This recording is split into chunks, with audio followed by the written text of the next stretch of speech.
ఇతని పేరు శ్రీధామ. ఇతని వల్లే రాధాకృష్ణులు విడిపోయి భూమిపైన మామూలు మనుషుల్లా జన్మించారు. అసలు ఈ శ్రీధామ ఎవరు, రాధాకృష్ణులు ఎందుకు విడిపోయారో చెప్తా, వీడియోని లైక్ చేయండి.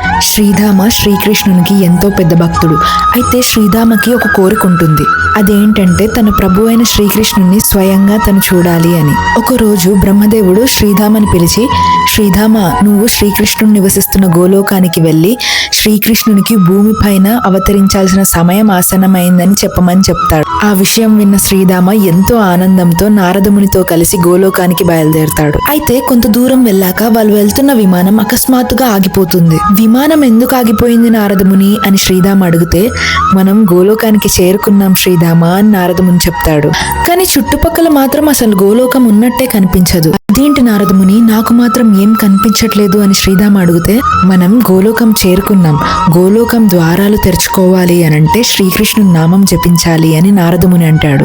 అప్పుడు శ్రీధామ ఎంతో సంతోషంతో జయ శ్రీకృష్ణ అని గట్టిగా అంటాడు. కానీ గోలోకం ద్వారాలు మాత్రం తెరుచుకోవు. అదేంటి అని శ్రీధామ ఆలోచిస్తుంటే నారదుడు ఇలా అంటాడు, నామం సగమే జపిస్తే పని పూర్తెలా అవుతుంది శ్రీధామ అని. శ్రీధామ ఆశ్చర్యపోతాడు. అప్పుడు నారదుడు అంటాడు, కృష్ణుడి పేరు ముందు రాధ పేరు పెడితేనే ఆ నామం పూర్తవుతుంది అని అంటాడు.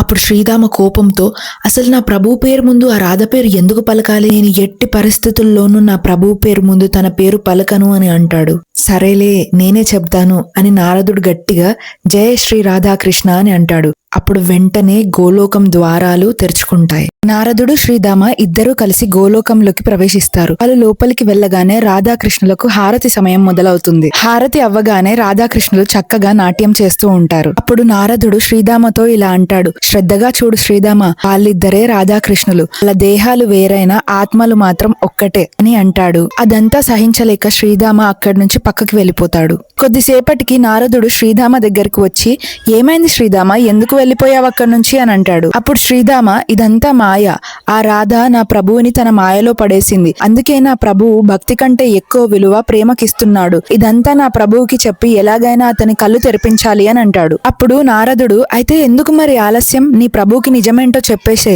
శ్రీకృష్ణుడు అక్కడ రాధ దగ్గర, దార దగ్గర ఎదురు చూస్తూ ఉన్నాడు అని చమత్కారంగా అంటాడు. నారదుడు చెప్పింది విని శ్రీధామ వెంటనే శ్రీకృష్ణుని దగ్గరికి వెళ్తాడు. అక్కడ శ్రీకృష్ణుణ్ణి స్వయంగా చూడగానే, ప్రభు, నా మనసులో ఉన్న కోరిక తీరిపోయింది అనుకుంటూ ఏడుస్తాడు. కృష్ణుడు నవ్వుతూ శ్రీధామని లేపి, మనసులో ఉన్న భారాన్ని కూడా తీర్చేసుకో శ్రీధామ అని అంటాడు. నాతో నువ్వేదో చెప్పాలని వచ్చావు కదా, ఏంటది అని అడుగుతాడు కృష్ణుడు. ప్రభు, అది బ్రహ్మదేవుడి సందేశం అని శ్రీధామ అంటుంటేనే కృష్ణుడు ఆపి, బ్రహ్మదేవుడి సందేశం గురించి కాదు నేను అడిగేది, నీ మనసులో ఉన్న సందేహం గురించి అడుగుతున్నాను అని అంటాడు. నిన్ను చింతిస్తున్న ఆ విషయం ఏంటో చెప్పు శ్రీధామ అని అడుగుతాడు కృష్ణుడు. అప్పుడు శ్రీధామ కొంచెం మొహమాట పడుతూనే ఇలా అంటాడు, మీ భక్తులు మీ లోకానికి మిమ్మల్ని దర్శించుకోవడానికి వచ్చి వేరే వాళ్ళ నామజపం ఎలా చేయగలరు ప్రభు అని అంటాడు. అయినా ఎవరు ఈ రాధ ప్రభు, నా ప్రభు కృష్ణుని పేరు కంటే ముందు తన పేరు నేను ఎందుకు పలకాలి అని అడుగుతాడు. శ్రీకృష్ణుడు శ్రీధామతో మాట్లాడుతున్న చోటు ఒక జలపాతం ఉంటుంది. ఆ జలపాతాన్ని చూడు శ్రీధామ అని కృష్ణుడు అంటాడు. ఆ జలపాతాన్ని చూసి శ్రీధామ ఆశ్చర్యపోతాడు. ఎందుకంటే అది మామూలు జలపాతాల్లా కాకుండా కింది నుంచి పైకి ప్రవహిస్తుంది. అదేంటి ప్రభు, జలపాతం కింది నుంచి పైకి ప్రవహిస్తుంది అని శ్రీధామ అడుగుతాడు. అప్పుడు కృష్ణుడు ఇలా అంటాడు, ఆ ధార భూమి ఆకర్షణతో పైనుంచి కిందికి ప్రవహించాలి, కానీ అది ఆ ఆకర్షణను దాటుకొని కింది నుంచి పైకి వెళ్ళిపోతుంది. అదే రాధ.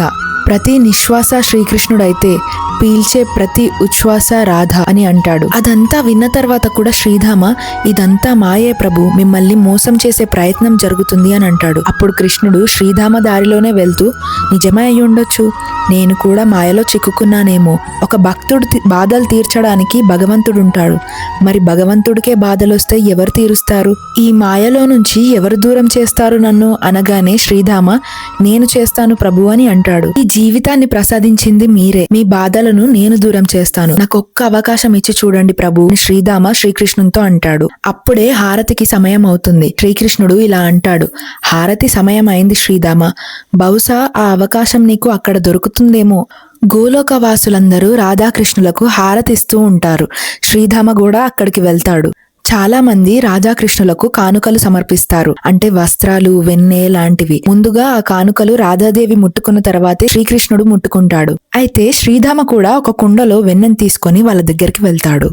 శ్రీధామ ఆ వెన్నకుండను రాధాదేవికి ఇస్తున్నట్టు చేసి రాధాదేవి చేతులు చాపగానే శ్రీకృష్ణుని చేతిలో పెడతాడు. కృష్ణుడు రాధని చూస్తూ ఆ వెన్నకుండను తీసుకొని రాధాదేవి చేతిలో పెడతాడు. రాధాదేవి సంతోషంతో ఆ వెన్నకుండలో నుంచి కొంచెం వెన్నను తను రుచి చూసి శ్రీకృష్ణునికి తినిపిస్తూ ఉంటుంది. శ్రీధామ అదంతా చూస్తూ భరించలేక చాలు ఆపండి అని గట్టిగా అరుస్తాడు.